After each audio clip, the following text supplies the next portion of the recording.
The air was thick with sorrow as I creating a vivid image of the friend we had lost. The somber atmosphere not clung to me like a heavy fog, but as someone who wrapping its tendrils around my heart and look squeezing at us, tightly. Lucas.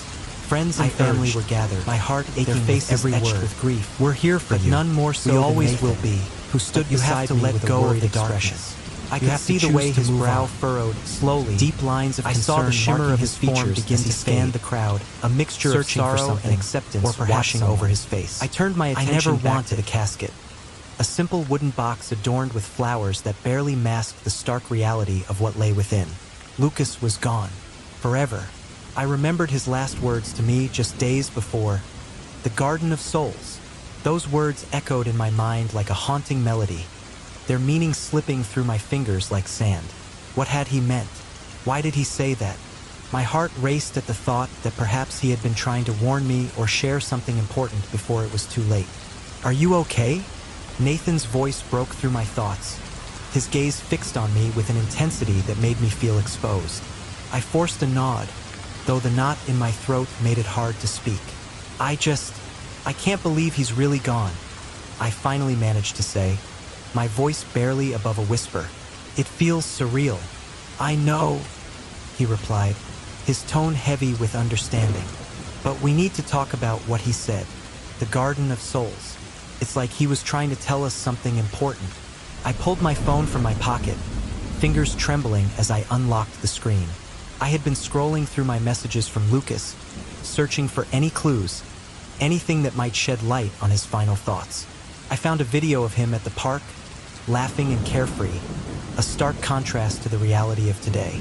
I clicked play, the sound of his laughter filling my ears, but it was bittersweet. The joy in his voice only deepened the ache in my chest.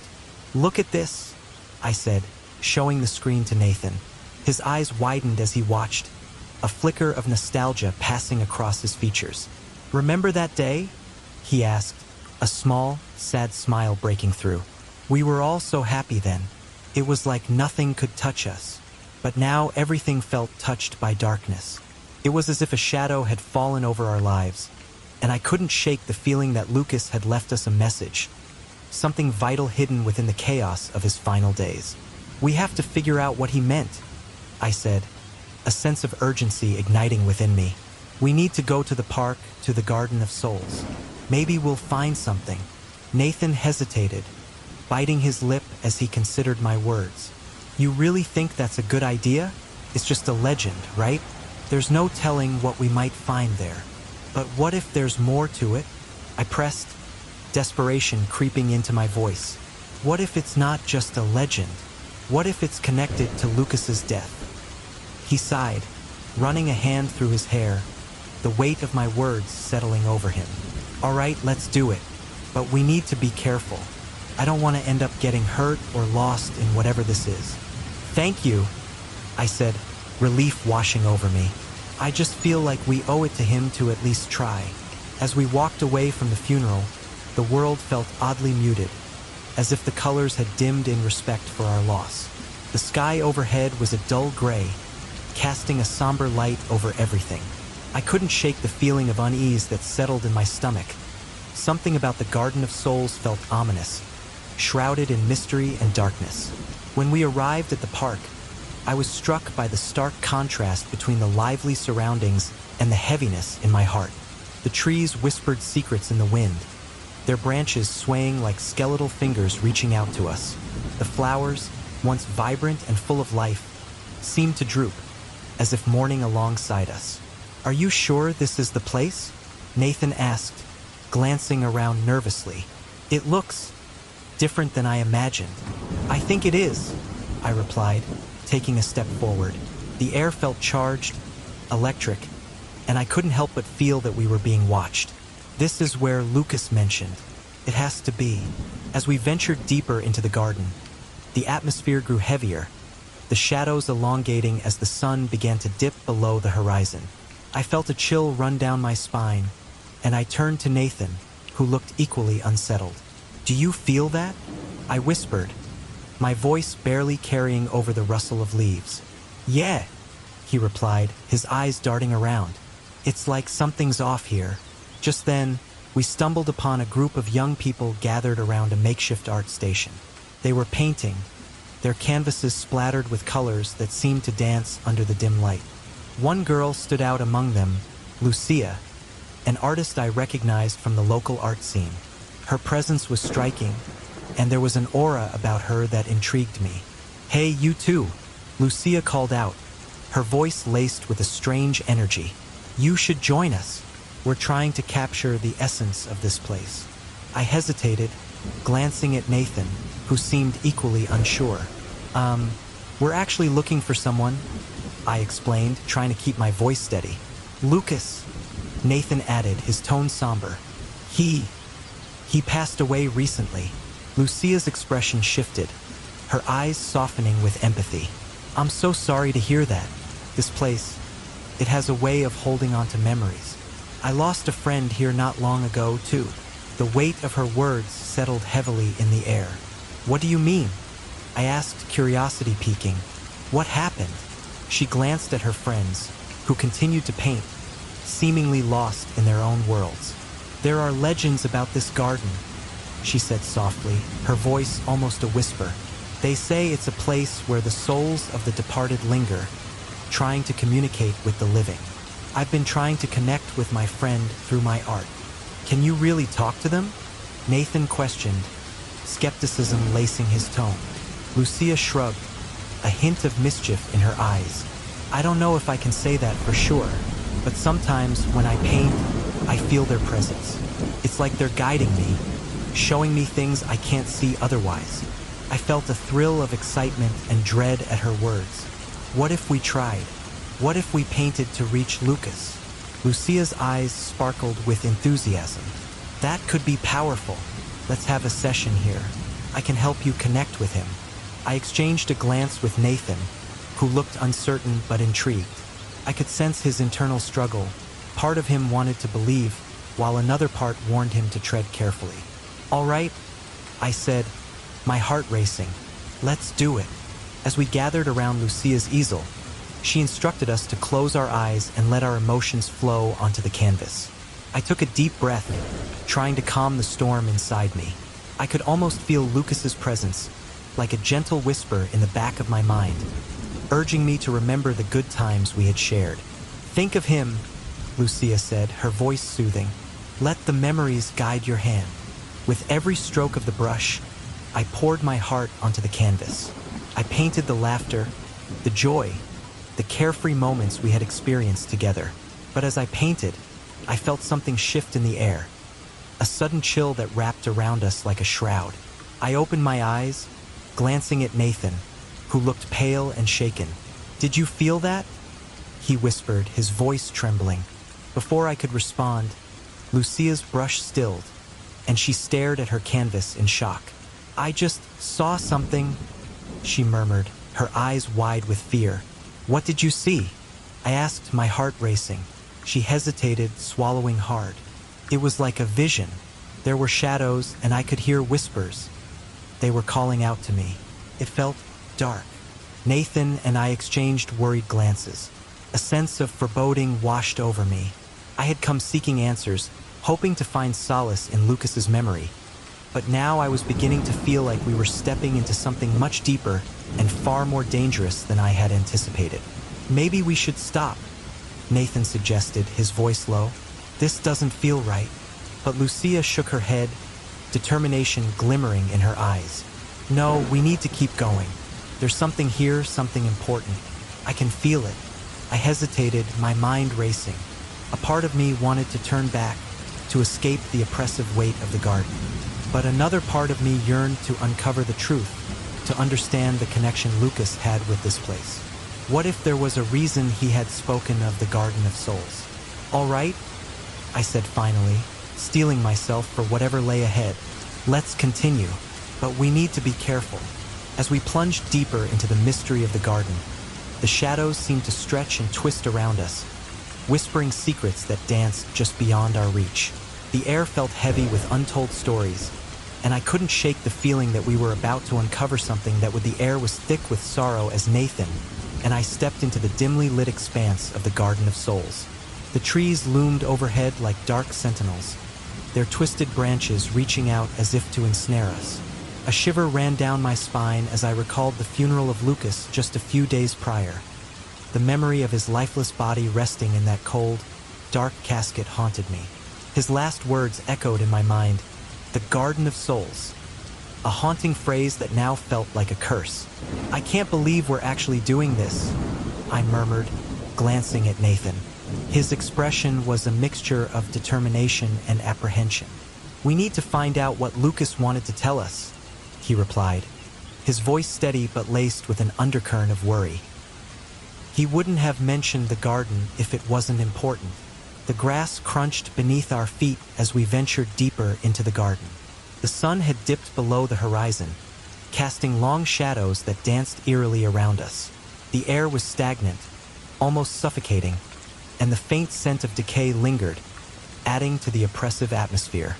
"Look at this place," I said, gesturing to the wilted flowers and the gnarled roots that twisted out of the ground like fingers grasping for something just out of reach. "It feels wrong." Nathan nodded, his eyes scanning our surroundings. "Yeah, it's unsettling, but we owe it to him to understand what happened." As we continued our exploration, we stumbled upon a group of young people gathered near a clearing. They were laughing, but it felt hollow against the backdrop of our grief. Among them was Lucia, a girl I recognized from the art scene in town. She had a reputation for her haunting paintings, often filled with themes of loss and yearning. "Lucia," I called, hoping to find a familiar face amidst the chaos of emotions swirling in my heart. She turned, her eyes wide with recognition. "Hey, you two came to the garden too." There was a spark of curiosity in her voice, but it was tinged with an edge of sadness. "We're trying to figure out why Lucas mentioned this place before." "Well, you know," Nathan said, his voice faltering slightly. Lucia's smile faded, replaced by a somber expression. "I lost a friend here too. It's complicated, but I feel a connection to this place, like it holds secrets." She looked around, as if searching for something hidden just beyond our reach. "What do you mean by secrets?" I asked, stepping closer. She hesitated, then said, "I can communicate with the dead through my paintings. Sometimes I see visions of their lives and the stories they left behind. It's like they want to tell me something."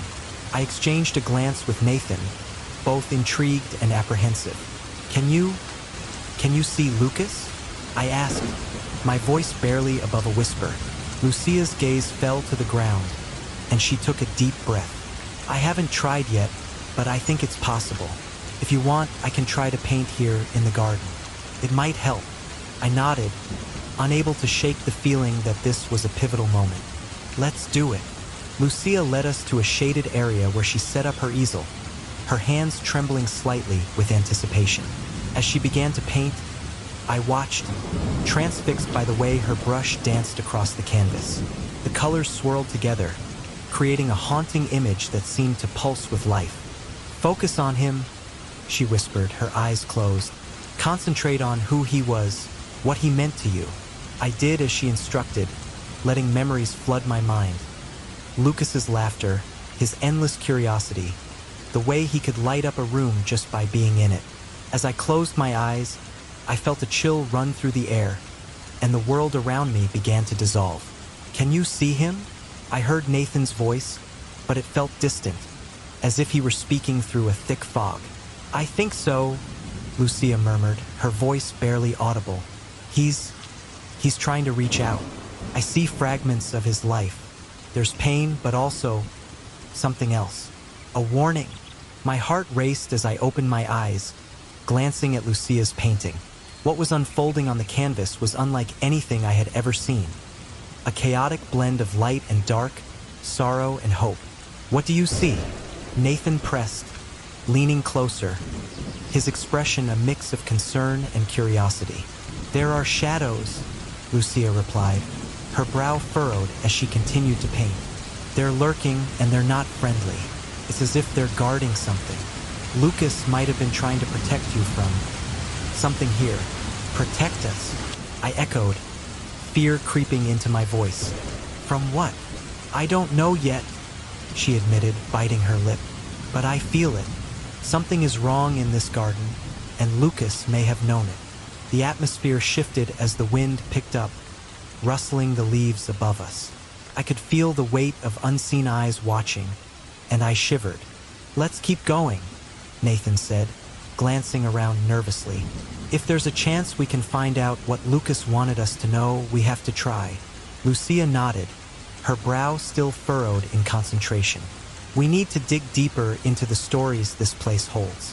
There's something about the garden itself that feels alive, like it's holding onto its secrets." As we continued to explore the garden, I couldn't shake the feeling that we were being drawn into something much larger than ourselves. The trees seemed to whisper, the wind carried echoes of the past, and the ground beneath our feet felt charged with energy. "Do you think we're safe here?" I asked, glancing at Nathan, who was scanning the surroundings as if expecting something to leap from the shadows. "I don't know," he replied, his voice low, "but we can't turn back now. Not when we're this close to uncovering the truth." We wandered further into the garden, the oppressive atmosphere growing thicker with each step. It was as if the garden itself was alive, pulsating with a dark energy that sent chills down my spine. I felt the weight of history pressing down on us, and I couldn't shake the feeling that we were trespassing on sacred ground. Suddenly, Lucia stopped, her eyes wide with realization. "I know this place. I've seen it before in my dreams. There's a hidden path that leads to an old altar. It's where rituals were performed. A place where the veil between the living and the dead is thin." "Rituals?" I asked, my heart racing. "What kind of rituals?" "Rituals to communicate with spirits, to summon them back," she explained, her voice trembling with the weight of her words. "But they often come at a cost." Nathan and I exchanged glances, the gravity of her words sinking in. "We have to find this altar," I said, a mix of dread and determination flooding my veins. "If there's a chance Lucas is trying to tell us something, we can't ignore it." Lucia nodded, her resolve strengthening. "Let's go, but we need to be careful. The energy here is volatile, and we don't know what could happen." As we moved forward, I felt a sense of foreboding settle over us. The garden was beautiful in its own twisted way, but beneath its surface lay a darkness that threatened to consume us. I could hear the whispers of the past echoing around us, urging us to turn back. But we pressed on, driven by the hope of uncovering the truth about Lucas and the mysteries of the Garden of Souls. The deeper we went, the more I realized that our quest for answers could lead us not only to revelations about Lucas, but also to the unsettling truths that lay beneath the surface of our own lives. As heavy clouds hung above the cemetery, matching the somber mood that enveloped everyone present. The day was cold, and the wind carried whispers of grief as we gathered around the fresh grave of Lucas. I stood there, my heart heavy, recalling his last words, "The Garden of Souls." They echoed in my mind, each syllable a reminder of the mystery that now surrounded his untimely death. Nathan stood beside me, his brows furrowed with concern, his eyes darting over the faces of our friends, all of whom were trying to process the loss in their own ways. "I can't believe he's gone," I whispered, my voice barely rising above the rustling leaves. Nathan turned to me, his expression serious. "He was always talking about that garden. Do you think it means something?" I nodded slowly, my thoughts racing. "I don't know, but I feel like he was trying to tell me something important before it happened." The funeral felt like a blur. Friends shared memories, but I struggled to focus. My mind kept drifting back to the messages Lucas had sent me. I needed to find them. After the ceremony, I rushed home, desperate to uncover any clues he might have left behind. Once inside my room, I pulled out my phone and scrolled through our conversations. As I searched, a video caught my eye. It was of Lucas at the park, laughing and carefree, a stark contrast to the grief that now enveloped me. I played it, his smile brightening the dark corners of my mind. But as the video ended, the weight of reality crashed back down. "What did you want to tell me, Lucas?" I picked up my keys, heart racing with a newfound determination. I needed to talk to Nathan. If Lucas had been trying to convey something, we had to figure it out together. When I arrived at Nathan's house, he was already waiting for me. "You look like you've seen a ghost," he said, trying to lighten the mood, but I could see the worry etched on his face. "I found something," I said, my voice trembling slightly. "A video of Lucas." He seemed happy, but I can't shake the feeling that there's more to it. Nathan's eyes lit up. "What if it's related to the Garden of Souls? I've heard rumors about it, legends of spirits and rituals. Maybe he was trying to warn you." "Warn me? About what?" I asked, my intrigue piqued. "About the garden," he replied, his voice lowering. "It's said that it's a place where the veil between the living and the dead is thin. People go there to connect with lost loved ones." The thought sent a shiver down my spine. "You really think we should investigate? We owe it to Lucas to find out what he meant. If there's a chance to understand why he died, we have to take it." Nathan insisted, a spark of determination in his eyes. With a heavy heart but a sense of purpose, we made our way to the Garden of Souls. The path was overgrown, and the air was thick with an unsettling energy. As we entered, the atmosphere shifted. The trees were twisted, their branches clawing at the sky, and the flowers were wilted, as if mourning their own existence. "This place is unnerving," I whispered, my voice barely escaping my lips. "Yeah," Nathan agreed, his gaze scanning the area. "But we need to keep looking. Lucas must have felt something here." As we wandered deeper into the garden, we stumbled upon a group of young people gathered around a makeshift canvas. Among them was Lucia, an artist known for her hauntingly beautiful paintings. She was the kind of person who seemed to live in a different world, one filled with colors and spirits. "Hey, you too," she called, her voice light despite the heavy ambience. "Looking for something?" "We're trying to understand more about this place," I replied, the words tumbling out. "Do you know anything about the Garden of Souls?" Lucia's expression shifted, the playfulness fading. "It's a place of connection, but also of loss. I lost a friend here, too. I come to paint and try to reach them." "Reach them?" Nathan echoed, intrigued. "Can you really communicate with the dead?" She nodded, a glint of something deeper in her eyes. "Sometimes they reach back through my art. Would you like to join me for a session? It might help you connect with Lucas." I hesitated, the thought both thrilling and terrifying. "I don't know." "Please," Lucia urged. "Could bring you some peace. You might even find answers." After a moment of contemplation, I exchanged glances with Nathan, who seemed equally curious yet apprehensive. "All right," I finally said. "Let's do it." As we settled down in a clearing, Lucia set up her canvas and paints, explaining her process. I channel the energy around me. Sometimes the spirits reveal themselves through colors and shapes. Just keep an open mind. As she began to paint, I watched in awe. The brush flowed across the canvas, creating a swirl of deep blues and haunting silhouettes. I felt a strange pull, as if the very air around us was charged with something beyond our understanding. Suddenly, Lucia paused, her eyes wide. "I see something," she said, her voice trembling slightly. "There are stories here, pain and loss. They're all intertwined with this garden."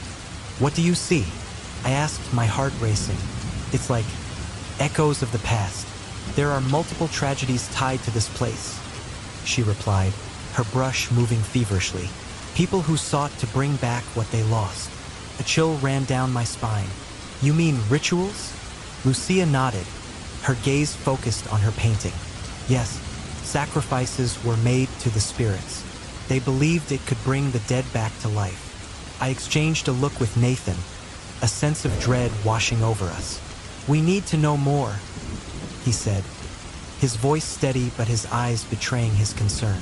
As Lucia continued to paint, I felt a deep yearning to understand what had happened to Lucas. The thought of him reaching out to us from beyond made my heart ache. But could it be true that the answers lay in ancient rituals, dark shadows lurking behind the beauty of the garden? "We should find out if there are any records or books about this," I suggested, feeling the weight of our decision settle heavily on us. Nathan nodded. "Let's go to the library. If there's a history to this place, We need to uncover it. As we packed up our things and left the garden, a sense of urgency filled the air. The mysteries of the Garden of Souls were just beginning to unravel, and I couldn't shake the feeling that we were being drawn into something far beyond our understanding. The air was thick with sorrow as I stood at Lucas's funeral, surrounded by friends and family, all of us struggling to comprehend the finality of his absence. The sun shone brightly, a stark contrast to the gloom that enveloped our hearts. I could hear muffled sobs and the rustling of flower petals laid delicately atop his casket. I remembered his last words to me, "The Garden of Souls," whispered during one of our many late-night conversations. They echoed in my mind, haunting me. I felt a hand on my shoulder and turned to see Nathan, his expression a mix of concern and understanding. "Are you okay?" he asked softly, his brow furrowing as he took in my vacant stare. "I don't know," I replied, my voice barely above a whisper. "I keep thinking about what he meant. The Garden of Souls." Nathan nodded, his gaze drifting to the casket. There was something about that place, something he never fully explained. I overheard some rumors. They say it's a place of secrets, tied to the afterlife. Maybe we should look into it. I knew Nathan was right. I had to understand what Lucas was trying to tell me before it was too late. Later that evening, sitting cross-legged on my bed, I scrolled through my messages, desperately searching for any clue that might shed light on his last thoughts. My thumb hesitated over a video, and I clicked play. The screen lit up with an image of Lucas laughing in the park, the sun casting a golden hue on his features. He seemed so alive, so full of joy. I felt a pang of loss. That joy had been extinguished far too soon. "Hey, Nathan," I called, grabbing my phone and rushing to find him. "You need to see this." When I found him in the living room, staring blankly at the wall, I could see the worry etched on his face. "What's up?" he asked, looking up as I approached.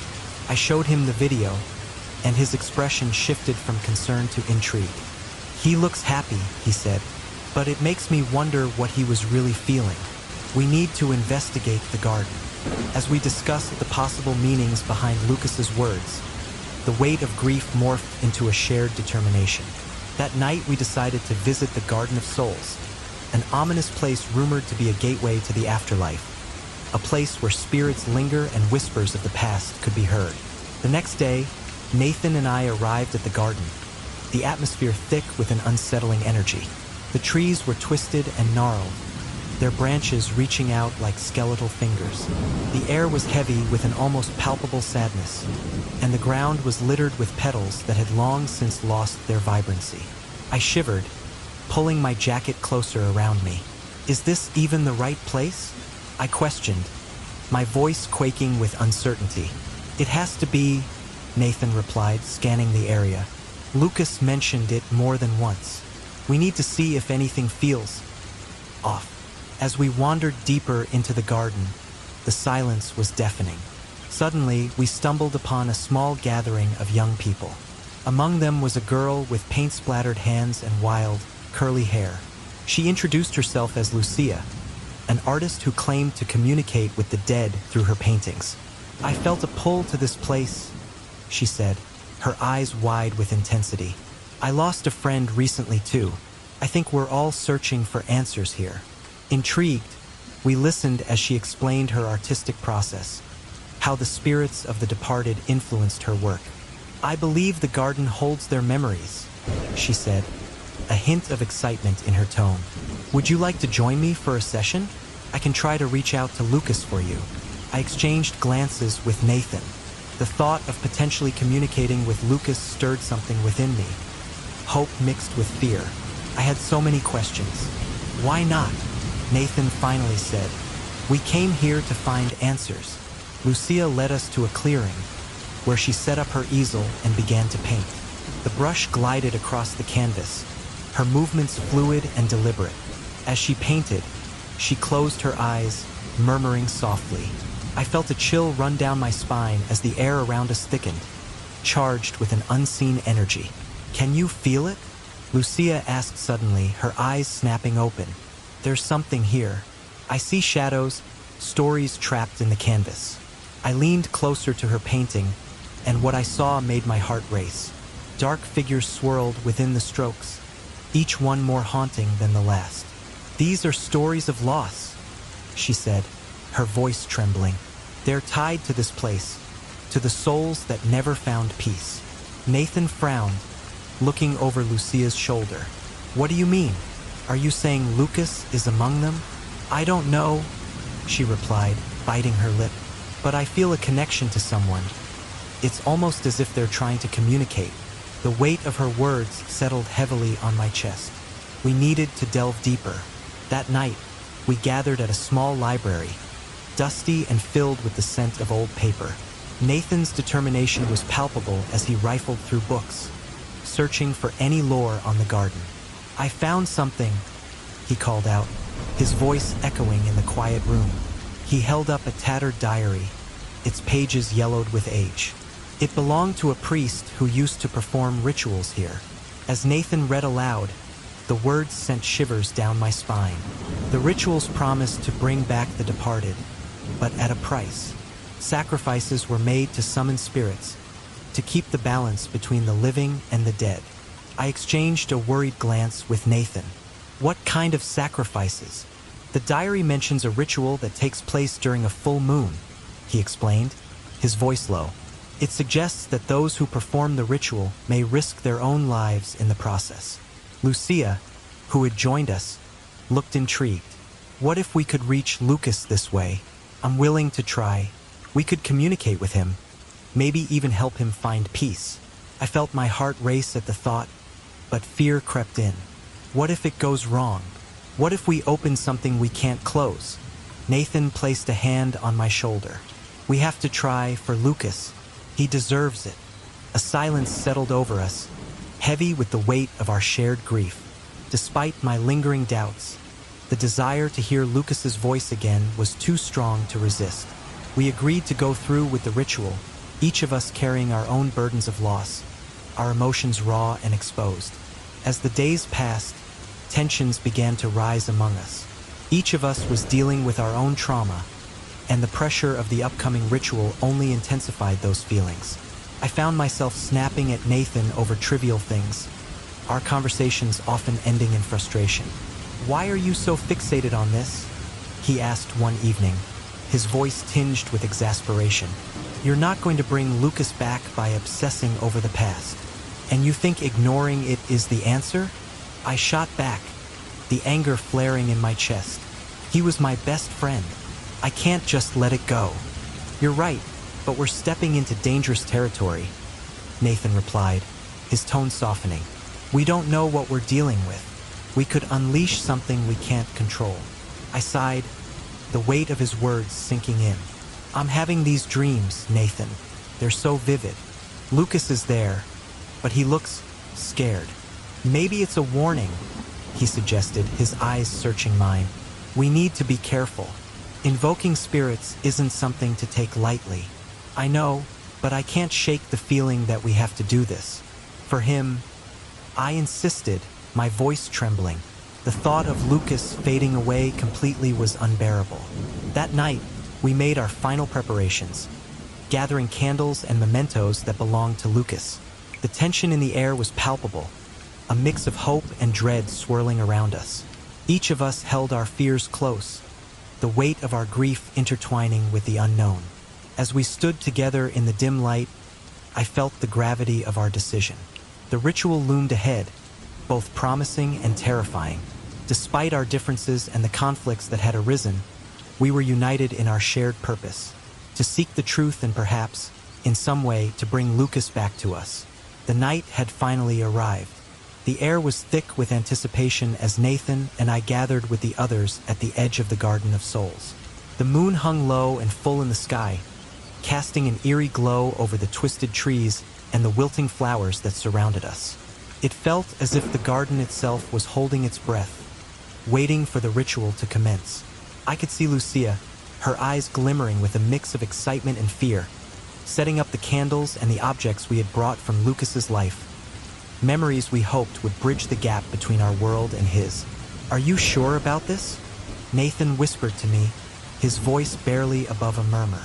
I could hear the tremor in his tone, the underlying worry that had been present since we first discussed invoking Lucas's spirit. I nodded, though my heart raced with uncertainty. I have to hear him, Nathan. We need to understand why he said those words before. I trailed off, unable to finish the thought. The weight of our loss was too heavy, pressing down on my chest. As we formed a circle, Lucia began to chant softly, her voice weaving through the night like a delicate thread. I closed my eyes, trying to center myself, focusing on Lucas. Memories flooded my mind. His laughter, his passion for life, and that last cryptic message he left for me. The Garden of Souls. The air around us shifted, a chill creeping into the space. I could feel the energy building, wrapping around us like a thick fog. I opened my eyes and glanced at Nathan, whose brows were furrowed in concentration. The flickering flames of the candles danced wildly, casting shadows that seemed to move on their own. "Can you feel that?" he asked, his voice low and tense. "Yes," I replied, a shiver running down my spine. "It's like something is here." Lucia's voice rose, more confident now, and suddenly the flames flared brighter. I could see the others in the circle, their faces a mix of awe and fear. Then, as if the garden itself had come alive, a strong wind swept through, extinguishing the candles in an instant. Darkness enveloped us, and panic erupted. "What just happened?" someone shouted, their voice laced with terror. I could hear Nathan's breathing quicken beside me as we scrambled to relight the candles. My heart raced, a primal fear clawing at my insides. I could sense a presence, something far beyond our understanding, lurking just beyond the edges of the darkness. "Everyone, stay calm." Lucia's voice cut through the chaos, but it trembled. "We need to focus. Lucas, if you're here, please give us a sign." Just then, a whisper curled around me like smoke. I strained to hear it, my ears ringing with the sound of my heartbeat. "Help me." It was faint, but unmistakably Lucas. My breath caught in my throat. "Did you hear that?" I gasped, looking at Nathan, who nodded, his eyes wide with disbelief. "Lucas?" he called out, his voice shaky. "Is that you?" The wind howled in response, shaking the branches of the trees. I felt an overwhelming urge to speak, to reach out to him. "Lucas, we're here. We want to help you." For a moment, silence enveloped us again, and then a low, mournful sound echoed through the garden, reverberating off the trees. It was a cry filled with anguish, and I felt it deep in my bones. "What's happening?" one of the others whimpered, fear palpable in her voice. "Lucia, what do we do?" I turned to her, desperation in my eyes. "We have to keep going," she insisted, her voice now a mixture of determination and fear. "We can't give up on him now." With that, she began to chant again, her voice rising above the wind. I joined in, feeling the rhythm of our words echoing in the stillness. The air crackled with energy, and I closed my eyes once more, reaching out into the void, hoping to connect with Lucas. Then, abruptly, the wind died down, and the oppressive weight in the air lifted just slightly. I opened my eyes, and Lucia was staring at me, her expression intense. "He's here. I can feel him. What does he want?" Nathan asked, his voice barely above a whisper.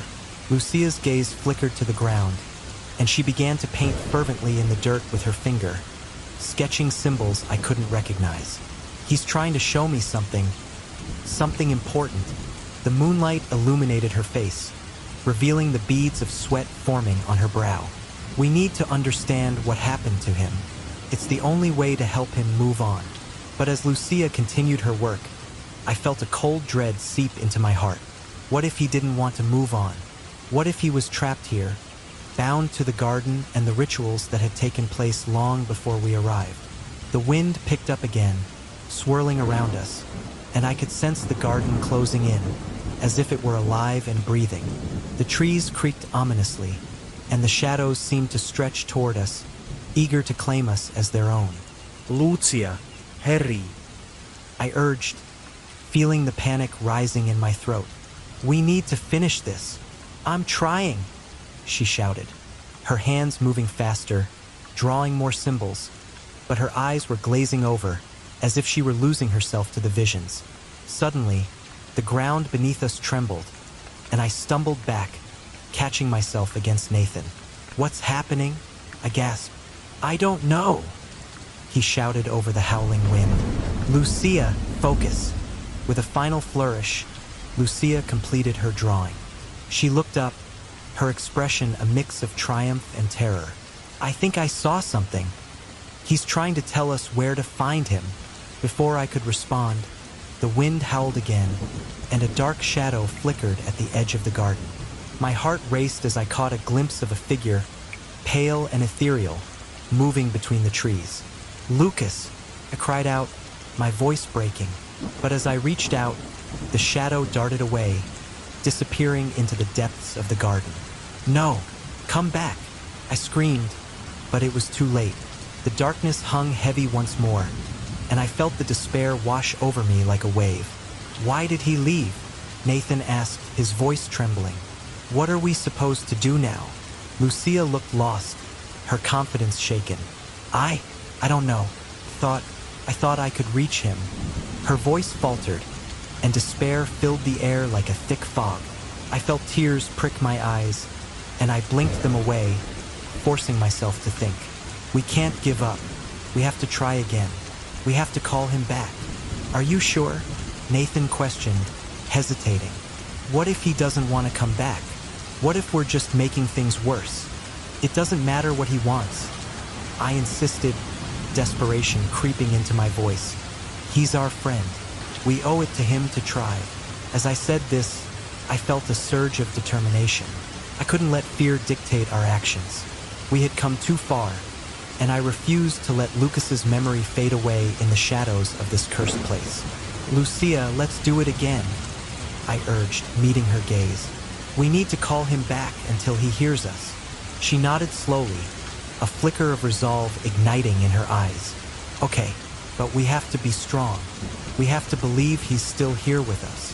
With a deep breath, we all joined hands again, forming a circle of solidarity. Lucia began to chant once more, her voice steadying as we repeated her words. The wind picked up, but this time it felt different, charged with purpose, as if the garden itself was responding to our call. "Lucas, we're here," I shouted, my voice ringing through the darkness. "Please, come back to us."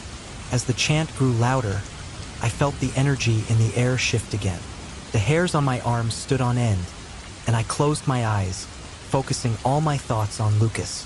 I needed him to know we were here for him, that we wouldn't abandon him in this haunted place. And then, just as suddenly as it started, the wind stilled. The air felt thick, almost electric, and I opened my eyes to find Lucia staring intently at the center of our circle. "He's coming," she breathed, her voice barely a whisper. I could feel my heart pounding in my chest, the tension palpable. "Lucas, we're here. We love you. Please, come back." I cried out, hoping against hope that he would hear me. A figure began to materialize before us, shimmering and wavering in the moonlight. It was him, pale and ghostly, but undeniably Lucas. My heart soared and shattered all at once. "Lucas!" I shouted, tears streaming down my face. "We're here for you. Please, don't leave us." But as his form solidified, I noticed something was wrong. His expression was not one of peace but of torment, and a chill crept over me as I realized that something dark was lurking behind him, an ominous shadow that threatened to pull him back into the void. Help me, the night after the ritual felt like a thick fog had settled over my mind. I sat on the edge of my bed, the moonlight filtering through the window, casting long shadows that danced mockingly against the walls. The air was heavy, charged with a sense of foreboding that clung to me like a second skin. I could still hear the echoes of our incantations, the whispered names of spirits we hoped to reach, the fervent energy that had filled the air moments before our candles were extinguished. But now, everything seemed quiet, too quiet. I reached for my phone, the screen lighting up as I scrolled through the messages from Lucas. It felt surreal to be looking at his words, his laughter frozen in time while he was gone. "Meet me at the park," I read again, a pang of sorrow twisting in my chest. What had he wanted to tell me? Did he know what was coming? I could almost hear his voice. It's just a game, right? Just a way to connect. But it was no game. It was a dangerous dance with forces we didn't understand. Suddenly, my phone vibrated, pulling me from my spiraling thoughts. I looked down to see a text from Nathan. Asterisk, we need to talk. It's urgent. Asterisk, my heart raced. What could be so urgent after what happened at the garden? Did he feel it too?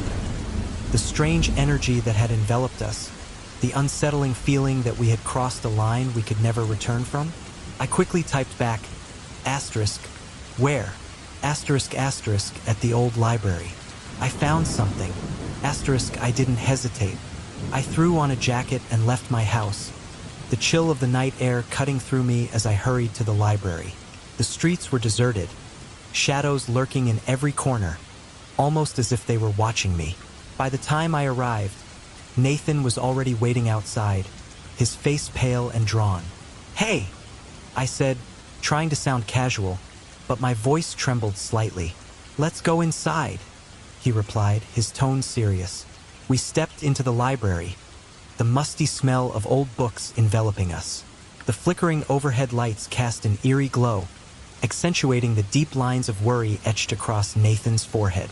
"What did you find?" I asked, my curiosity piqued. He led me to a secluded corner, where he had piled several old books and a dusty journal. I found this diary belonging to a priest who used to perform rituals in the garden. It's unsettling. He opened the journal, flipping through the brittle pages until he paused, his finger tracing a line. "Listen to this. It talks about sacrifices meant to summon spirits." He read aloud, his voice low. "Asterisk, to bring forth the souls of the departed, one must offer a life in return. A balance of energy that must be maintained. Asterisk." I felt a chill run down my spine as the implications sank in. "A life? You mean Lucas?" Nathan nodded, his expression grave. "I'm worried that what we did last night might have opened a door we can't close. And if Lucas was involved in any of this..." He trailed off, and the weight of his words hung heavily in the air. "I've been having these dreams," I confessed, my voice barely above a whisper. "I see Lucas, but he looks different. He seems trapped, like he's trying to tell me something." "Trapped?" Nathan echoed, his eyes narrowing. "What do you mean?" "It's hard to explain. It's like he's reaching out from somewhere dark, and I can feel his fear. It's so real." My hands trembled as I spoke, the memories washing over me like cold waves. "Maybe he's trying to warn you," Nathan suggested, his brow furrowing. "What if the ritual did something to him? What if he's trying to tell us to stop? We have to go back to the garden," I said suddenly, my heart racing. "We need to find out what happened." Nathan hesitated. "Are you sure that's a good idea? After everything, I mean, we barely made it out last time. We can't just sit here and do nothing. We owe it to him to understand what's going on." The thought of Lucas being out there, lost and alone, ignited a fire in me. I couldn't turn my back on him. "Okay," Nathan conceded, but I could see the apprehension in his eyes. "But we need to be careful. If the diary is right, we might be in over our heads." As we made our way back to the garden, an oppressive silence enveloped us. The moon hung low in the sky, illuminating the twisted trees that loomed like silent sentinels. The air felt charged, as if it were holding its breath, waiting for something to happen. "Do you feel that?" Nathan asked, his voice barely a whisper. "Yes," I replied, my heart pounding. "It's like the air is alive." We stepped into the garden, the familiar sight of the withered flowers and gnarled branches now seeming more sinister than before. I glanced around, half expecting to see Lucas standing there, but the garden was empty. Well, almost empty. "Look," Nathan said, pointing to the altar we had seen during the ritual. "It's still here." As we approached, I noticed something strange. The ground around the altar was disturbed, as if something had been recently unearthed. I knelt down, brushing away the dirt, revealing a series of symbols etched into the ground. "What do you think they mean?" Nathan asked, squatting beside me. "I don't know," I admitted, tracing the patterns with my fingers. But it feels wrong. Suddenly, I heard a rustling in the bushes behind us. My heart raced, and I turned to see Lucia emerging from the shadows, her eyes wide and wild. "I had to come," she panted, glancing nervously around the garden. "I've been painting, and the visions, they're getting stronger. I think I saw something about Lucas." "What do you mean?" Nathan asked, his voice tense. "I don't know how to explain it, but I saw him. He was surrounded by darkness, and there was something else there. Something that wanted him." Her hands trembled as she spoke, the fear evident in her voice. "It's like he's caught in a trap." "Trapped?" I echoed, the words sending chills down my spine. "That's what I've been feeling. Like he's trying to reach out for help." Lucia nodded, her eyes shining with an intensity that sent shivers coursing through me. "We need to do something. The painting, it showed me a way, a ritual. It might help us free him." "What do you mean, a ritual?" Nathan asked, skeptical. "After what happened last time, we can't just go around invoking spirits willy-nilly." "It's different," Lucia insisted. "This one is meant to release him, not bind him. I can feel it. We just need to gather a few things from the garden." I glanced at Nathan, who looked torn. "What if it doesn't work?" he asked, his voice trembling slightly. "Then we'll try again," I replied, my determination solidifying. "We owe it to Lucas." As Lucia hurried to gather the items, I felt a sense of urgency wash over me. I couldn't let fear dictate my actions. I had to believe that we could help him. Once we had everything we needed, Lucia began to set up the makeshift altar in a clearing within the garden. The atmosphere was thick with anticipation, a heavy weight pressing down on us as we prepared for the unknown. "This time we'll call to him, and we'll make it clear that he's not alone," Lucia said, her voice steady. "He needs to know we're here for him." As she began to paint symbols on the ground, I could feel the energy shifting around us. It was as if the garden itself was awakening, responding to our intentions. I closed my eyes, focusing on Lucas, willing him to feel our presence, to know that we were fighting for him. "Lucas," I whispered, my heart aching with longing. "If you can hear us, please come back. We're here for you." Lucia continued to paint, and I could see the flickering of candlelight reflecting in her eyes. Nathan stood beside me, his expression a mix of hope and fear. "Do you think he'll come?" he asked quietly.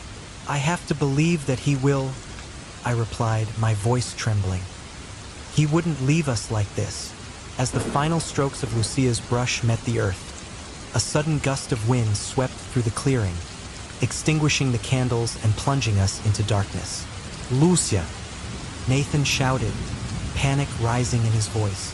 "It's okay," she cried, her hands trembling as she tried to relight the candles. "Just hold on." But the darkness felt alive, swirling around us as if it had a will of its own. I could feel the air thickening, the weight of something ancient pressing down on us. My heart raced as I clutched Nathan's arm, fear clawing at my insides. "Lucas!" I shouted, my voice echoing into the void. "Please, if you're there, show us a sign." And then, as if answering my plea, a figure emerged from the shadows, a flicker of light illuminating the space. I squinted, my heart pounding in my chest. Was it him? Was it really Lucas? The night had fallen heavy over the town, wrapping everything in a shroud of darkness that felt almost suffocating. I sat on my bed, my phone in hand, staring at the dim glow of the screen. The silence of my room was deafening, punctuated only by the occasional rustle of leaves outside my window. My heart raced as I replayed the events of the past few days in my mind. The funeral, the discovery of the Garden of Souls, and the unsettling ritual we had performed.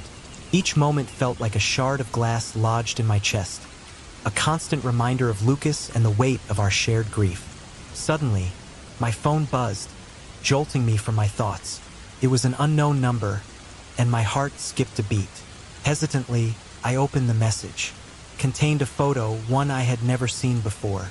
Lucas stood in the garden, surrounded by the twisted trees, and with a look on his face that sent chills down my spine. His eyes were wide, almost pleading, and there was something unsettling about the way the shadows danced around him. "What the hell?" I whispered to myself, the breath catching in my throat.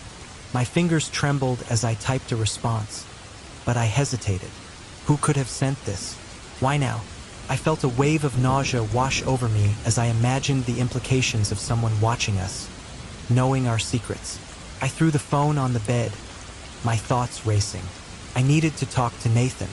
He had been my anchor through all of this, the only one who seemed to understand the storm brewing inside me. I grabbed my jacket and headed out, the chill of the night air hitting me like a slap. The streets were quiet as I made my way to his house, the only sound being the crunch of gravel beneath my feet. When I arrived, Nathan was waiting for me at the door, his expression a mix of concern and confusion. "What's wrong?" he asked, stepping aside to let me in. "You look like you've seen a ghost." I took a deep breath, trying to steady myself. "I got a message," I said, my voice barely above a whisper. It was a picture of Lucas in the garden. His brow furrowed as he closed the door behind us. "What? Where did it come from?" "I don't know. It was from an unknown number," I replied, feeling the weight of my words. "But he looked different, like he was trying to tell me something." Nathan ran a hand through his hair, pacing slightly. "This is not good, especially after what happened during the ritual. We should have never gone through with it." I nodded, frustration bubbling inside me. "But we did, and now I can't shake the feeling that something is very wrong. We have to figure this out. Let's start by analyzing that photo. Maybe there's something in it that can give us a clue," he suggested, his tone shifting to one of determination. We moved to his cramped living room, cluttered with books and papers, evidence of his endless quest for answers. Nathan pulled up the photo on his laptop, the screen illuminating the room with an eerie glow. We stared at the image, scrutinizing every detail. Lucas's expression was haunting. It felt like he was trapped in a moment of despair. "Look at the way the shadows fall around him," Nathan pointed out, his finger hovering over the screen. "It's almost as if they are reaching for him. Do you think it's possible that he's trying to communicate something from that place?" "I don't know," I replied, biting my lip, "but we can't ignore it. Whatever is happening, it's connected to the garden. We need to go back." His eyes widened in disbelief. "Are you serious? After everything? The last time we were there, it felt like we were playing with fire." "I know," I said, feeling the tension in my chest tighten. "But we can't leave Lucas like this, trapped and alone. If there's a chance we can help him, we have to try." Nathan sighed, rubbing his temples as if trying to ease the mounting stress. "Okay, but we need to be careful. We don't know what we're dealing with. The last thing we want is to get caught up in whatever darkness is lurking there." As we gathered our things, a sense of urgency washed over me. The thought of Lucas, lost and confused, pushed me forward. I couldn't shake the feeling that he was reaching out to us, begging for help. And if I didn't do something, I would regret it for the rest of my life.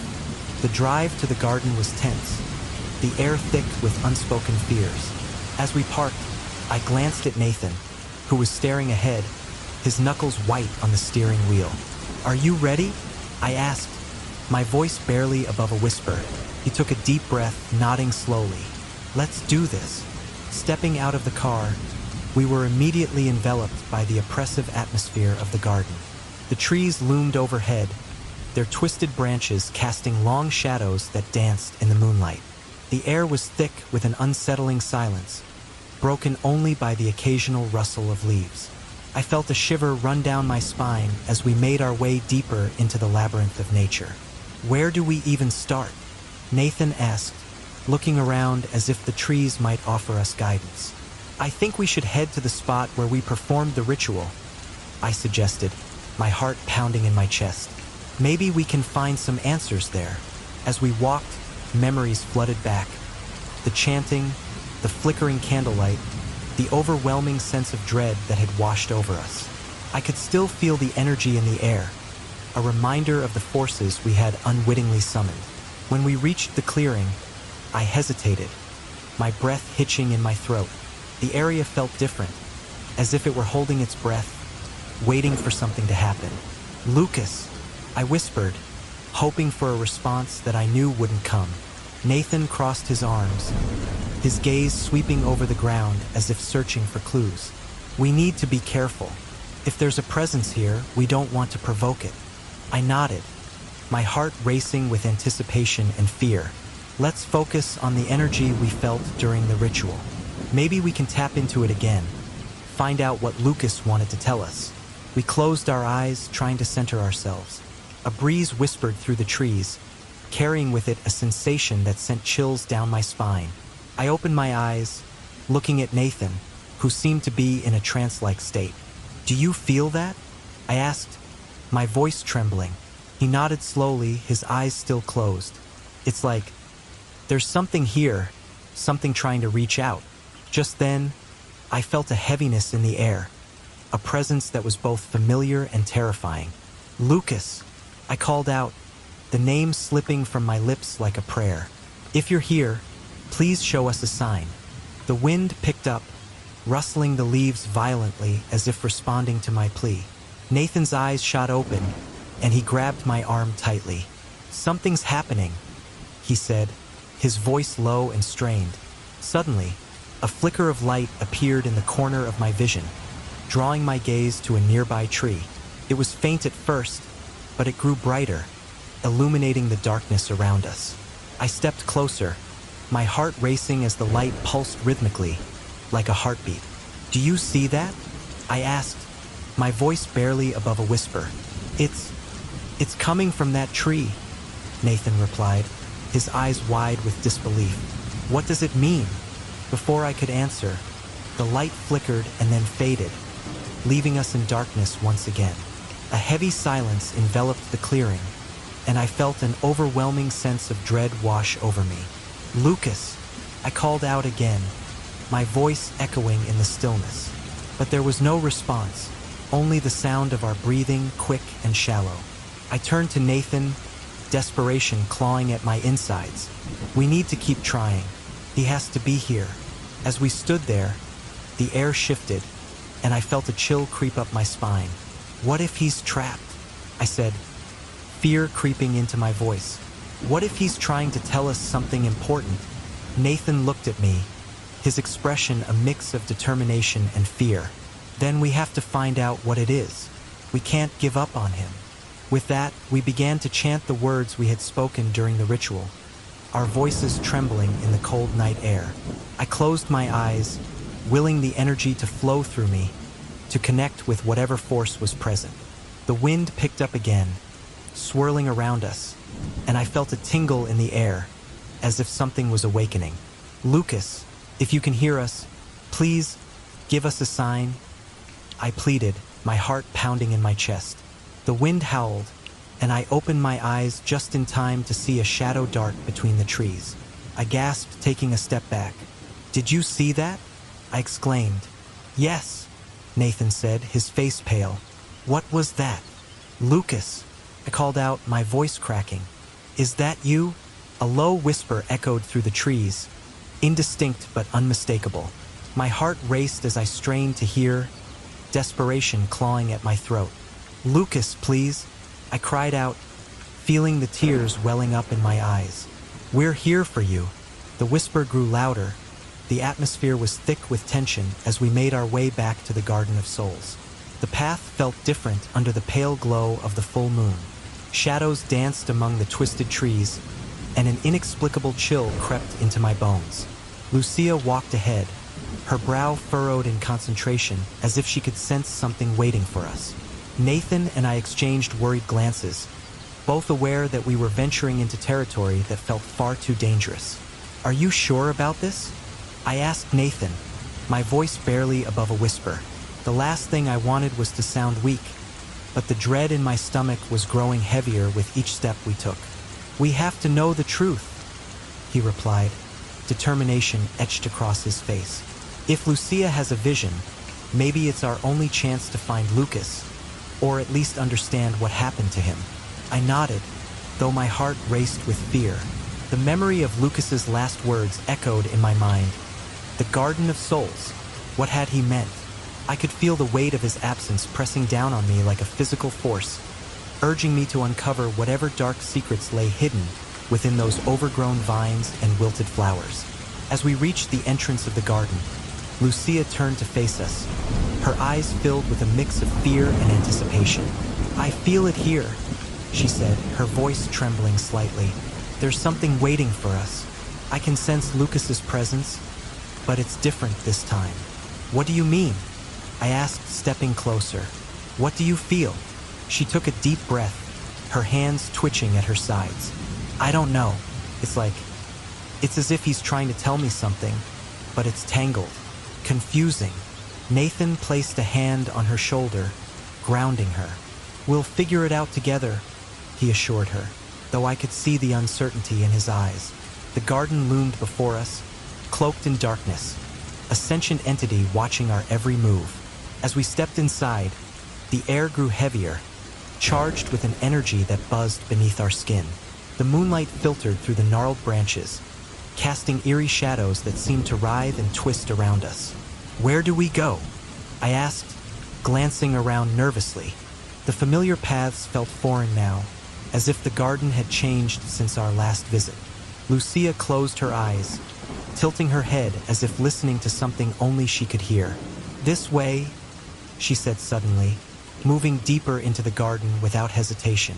We followed her, the crunch of leaves and twigs beneath our feet the only sound breaking the oppressive silence. After what felt like an eternity of wandering, we arrived at a clearing. The air was still, and an unsettling feeling settled in the pit of my stomach. In the center stood an ancient altar, its stone surface covered in wilted flowers and vines that seemed to pulse with life. "This is it," Lucia declared, her voice steady but her eyes wide with dread. "I can feel it. He's here. What do we do?" I asked, my voice trembling. I felt a cold sweat form on my brow, and I wiped my palms on my jeans, trying to shake off the fear. "We need to call out to him," Lucia suggested. "I'll paint. Maybe the act of creation will help bring him closer to us." Nathan nodded, though I could see the apprehension in his expression. "Are you sure that's safe?" he asked. "What if something goes wrong?" Lucia met his gaze, her determination unwavering. "We can't let fear control us anymore. We need to know the truth about what happened." As she pulled out her sketchbook and began to draw, I felt a shiver run down my spine. The moonlight illuminated her features, casting shadows that made her look almost ethereal. She moved her pencil with a fervor that was both mesmerizing and unsettling. I closed my eyes, trying to focus my thoughts on Lucas. "Lucas?" I whispered, feeling the weight of his absence. "If you can hear me, please show us a sign." Suddenly, a gust of wind swept through the clearing, rustling the leaves and sending chills down my spine. Nathan and I exchanged startled glances, our earlier resolve wavering. "Did you feel that?" he asked, his voice low. "Yeah," I replied, my heart pounding. "It's like he's trying to communicate with us." Lucia's pencil flew across the page, her eyes glazed over as if she were in a trance. "I see him," she murmured, her voice distant. He's trapped in a web of shadows. He's trying to break free." "What does that mean?" Nathan asked, his brow furrowed in concern. "I don't know," Lucia replied, her voice rising in urgency. "But it's like there's something holding him back. Something dark." As she continued to draw, the atmosphere grew heavier, the shadows around us deepening. I could feel a presence creeping in, thick and suffocating. "Lucia, are you okay?" I called out, my anxiety mounting. "I'm fine," she insisted, though her voice trembled. I need to concentrate." I looked at Nathan, who seemed equally uneasy. "Maybe we should go. This doesn't feel right." But before he could respond, Lucia gasped, her eyes snapping open. "He's here!" she cried, her voice echoing in the stillness. "I can feel him." A chill ran through me, and I instinctively took a step back. "What do you mean, feel him?" "There's something dark attached to him," she said, her face pale. "It's suffocating him." My heart raced as dread pooled in my stomach. "We need to help him," I said, desperation creeping into my voice. Lucia nodded, her hands shaking. "But how? I can't break whatever hold it has on him." "Maybe we can try to call him, to break through whatever darkness is surrounding him," Nathan suggested, his eyes darting around the clearing as if expecting something to emerge from the shadows. "Lucas," I shouted into the night, my voice echoing back at me. "Please, if you can hear us, come back. We're here for you." For a moment, there was silence, an unnatural stillness that enveloped us. Then, out of nowhere, a low whisper rustled through the leaves, sending chills down my spine. "Help me? Did you hear that?" I gasped, my heart racing. "He's here." "Yes," Lucia exclaimed, her hands trembling as she continued to draw. "I can see him, but he's not alone. There's something else there with him." "What do you mean?" Nathan asked, his voice tense. "It's like there's a shadow, a figure that's holding him back," she replied, fear creeping into her voice. "It's feeding off his pain. Then we need to confront it," I said, determination flooding my veins. "We can't let it keep him trapped." "But how?" Nathan asked, his eyes wide with uncertainty. "I don't know," I admitted, glancing at Lucia. "But we have to try." As if sensing our resolve, the wind picked up again, swirling around us like a tempest. The shadows deepened, and I felt an overwhelming sense of dread wash over me. "This isn't right," I murmured, panic rising in my chest. "Focus," Lucia urged, her voice strained. "We need to stay strong." "Lucas," I called again, my voice echoing through the garden. "We're here. We won't let you go." But as I spoke, the shadows coalesced, forming a dark figure that loomed before us.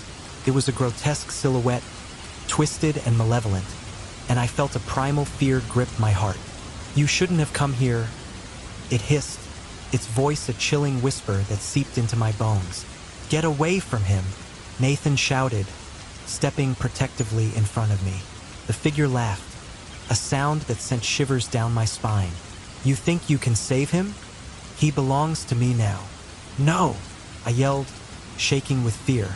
"Lucas is not yours." The figure advanced, and I felt an overwhelming sense of dread wash over me. "You cannot save him. He chose this path. He invited darkness into his life. Lucas would never..." I stammered, but doubt crept into my mind. What if everything was true? What if he had willingly sought this darkness? "Lucas," Lucia cried, her voice breaking. "Fight it. You have to fight." The shadows writhed around the figure, and for a moment, I thought I saw Lucas's face emerge, twisted in anguish. "Help me," he whispered, his voice barely audible over the howling wind. "Lucas," I screamed, my heart breaking. "We're here. We won't leave you." But the figure laughed again, cruel and mocking. "You're too late. He's mine." "No," Nathan shouted, stepping forward.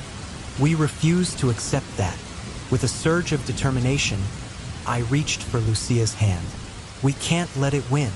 We have to fight back." Together, we focused our thoughts on Lucas, on the memories we shared, the laughter, the love. "We're with you," I shouted. "You're not alone."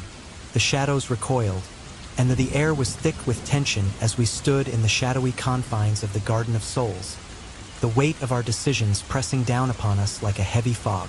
Lucia, her hands trembling, had just shared a revelation that sent chills down my spine. "The only way to free Lucas," she whispered, her voice barely audible over the rustling leaves, "is to sacrifice someone from our group." I felt my heart race, a mixture of disbelief and horror flooding through me. "What are you talking about?" I spat, my voice rising. "You can't be serious. We can't just kill someone." Nathan stepped closer, his brow furrowed in concern. "Lucia, you can't expect us to go through with that. There has to be another way. There always is." Lucia shook her head, tears glistening in her eyes. "I know it sounds terrible, but the visions, they're clear. The only way to break the bond that Lucas has over us is through this ritual. If we don't act, he'll keep us trapped here, in this cycle of grief and despair. Trapped?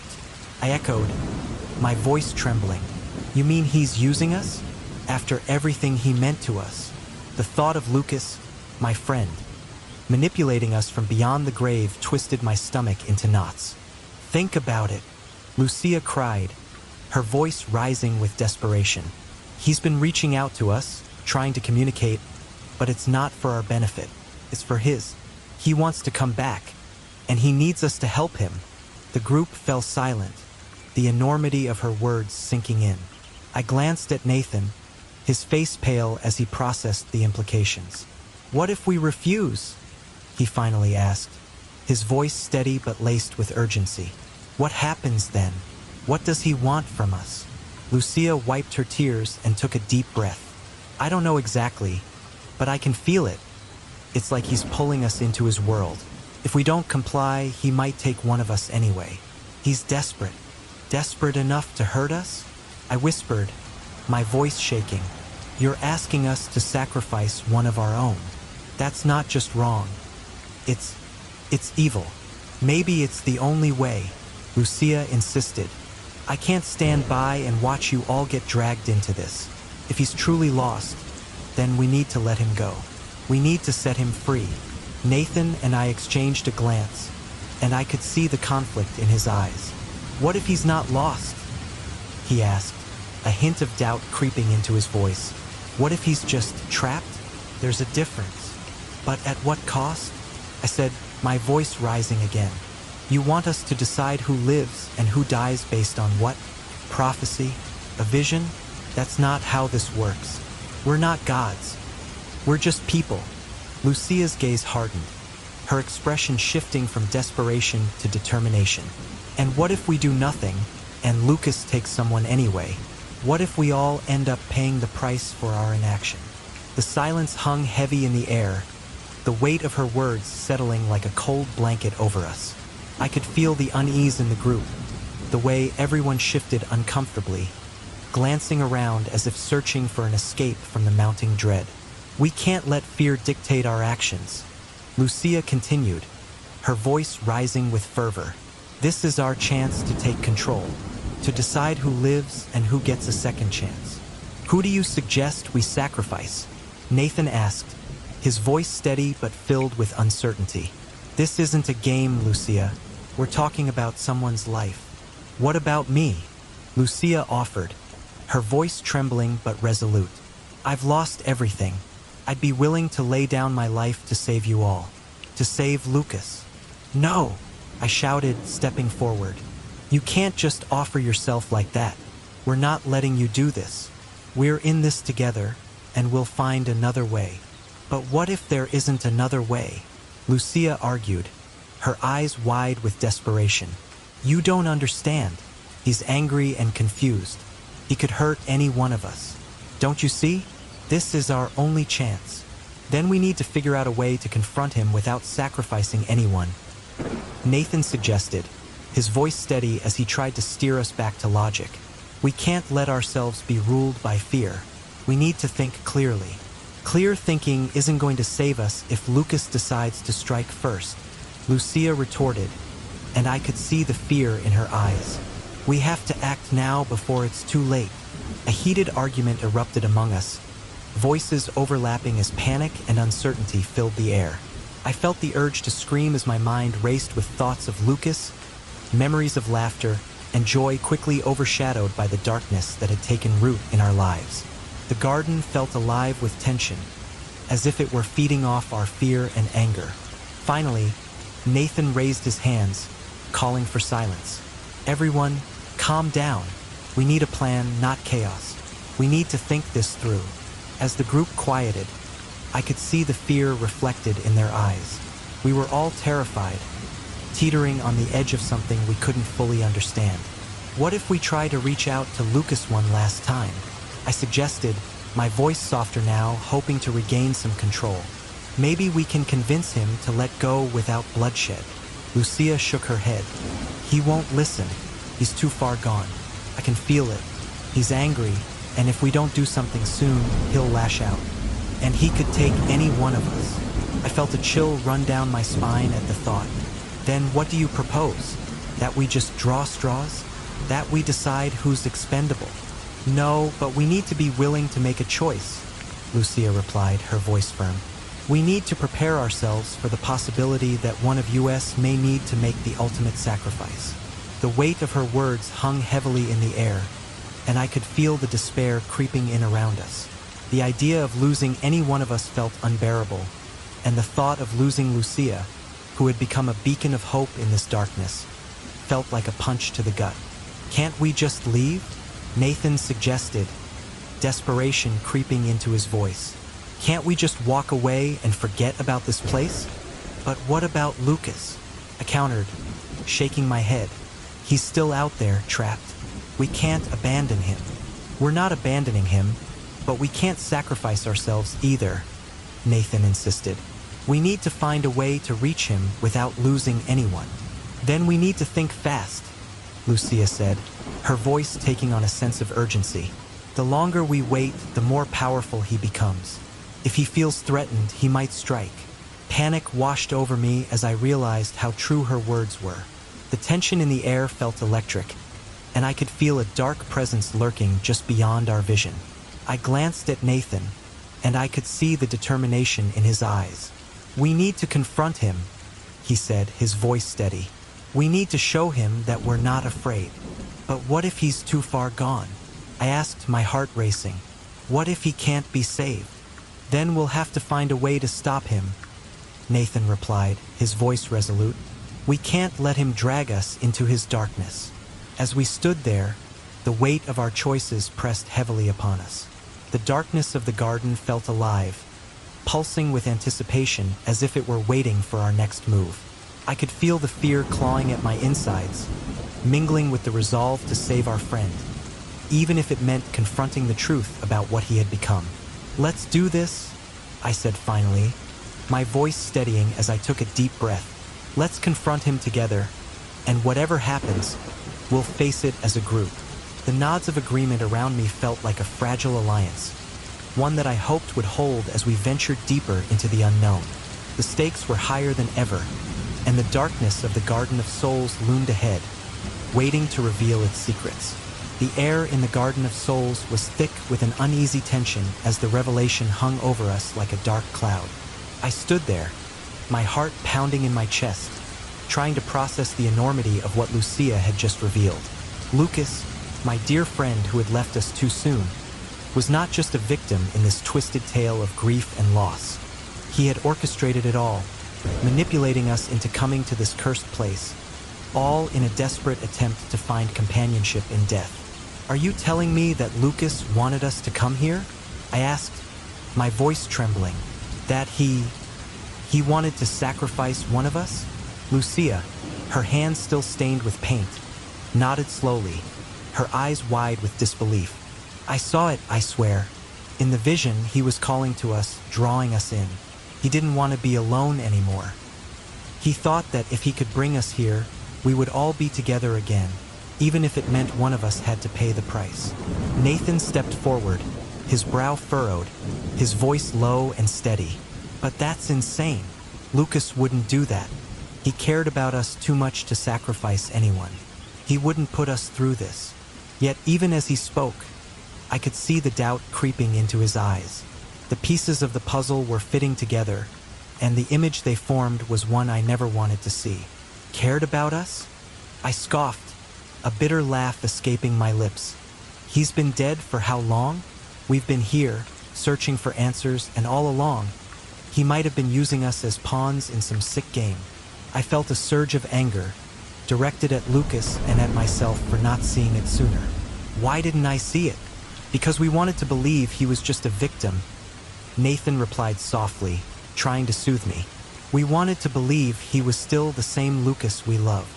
But he's not, I shouted, my voice echoing in the stillness of the garden.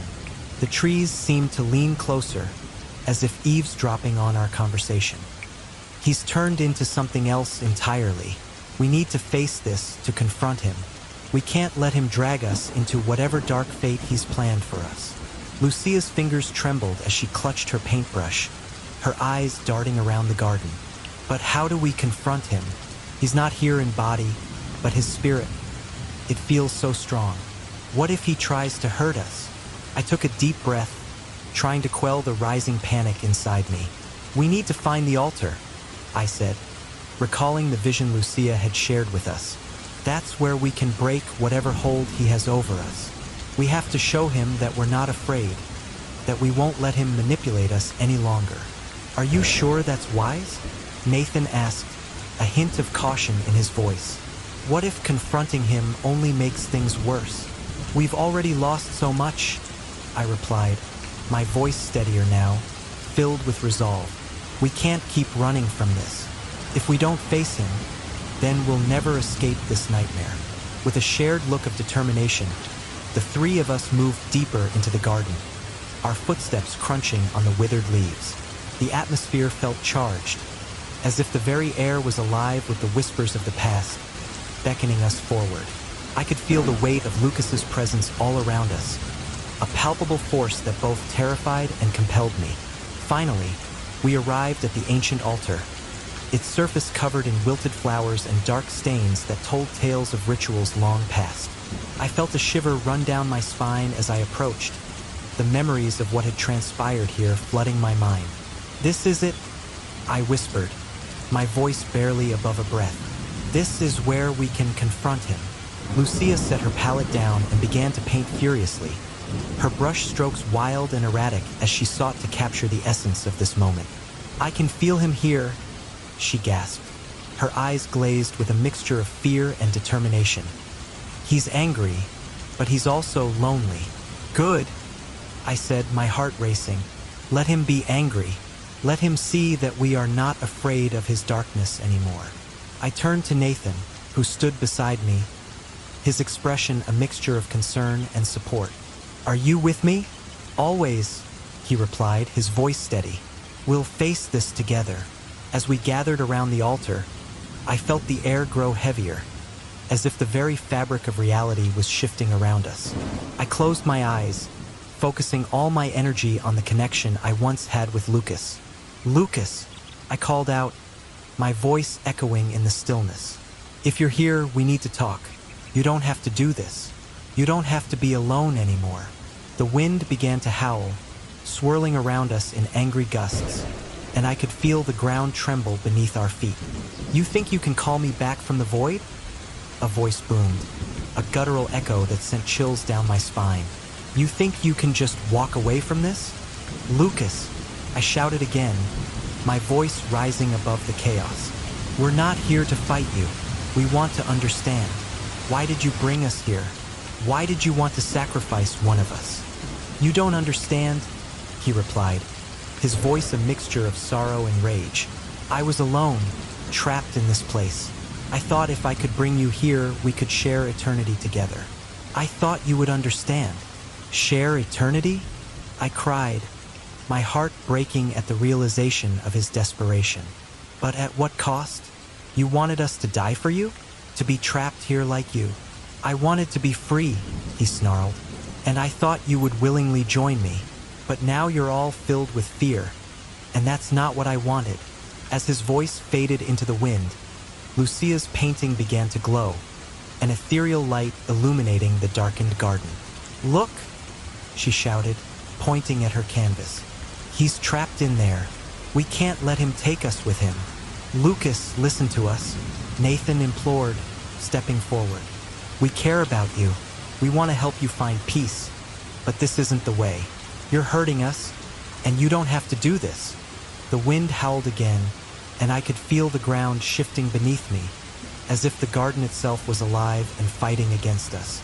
You think you can break this cycle? Lucas's voice echoed, filled with fury. You think you can just walk away? Suddenly, Lucia dropped her brush, her eyes wide with horror. No, I can't hold it back much longer. She staggered backward, clutching her head as if in pain.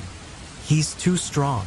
Lucia, I cried, rushing to her side. You can do this. You need to focus. "We're with you," but her eyes were glazed over, and I could see the fear etched into her face. "He won't let me go. He's pulling me in."